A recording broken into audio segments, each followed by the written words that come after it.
Paano kung mismong pamilya mo ang dahilan ng sakit?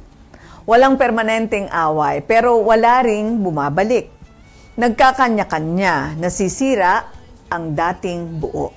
Sa Dear Counselor, paulit-ulit naming sinasabi, ang pagkasira ng pamilya ay hindi wakas ng pagkatao. Pwede kang magmahal kahit nasaktan.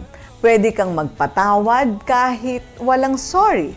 At pwede kang magpatuloy kahit hindi na bumalik ang dati. Ang puso mong wasak ay hindi tinatapos ng Diyos, kundi hinihubog niyang muli para sa bagong simula. Yan ang ay dapat. Pusong sugatan, pwedeng gumaling, pamilyang sira, pwedeng muling buuin sa oras, sa dasal, at sa grasya ng Diyos.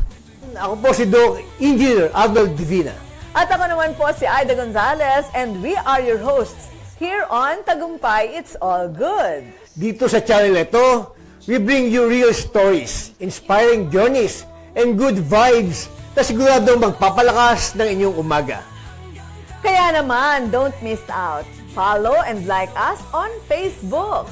And don't forget to subscribe to our YouTube channel. Just search Tagumpay It's All Good. At syempre, share nyo na rin sa inyong pamilya, barkada at kapitbahay. Let's spread good news, good vibes, and God's goodness.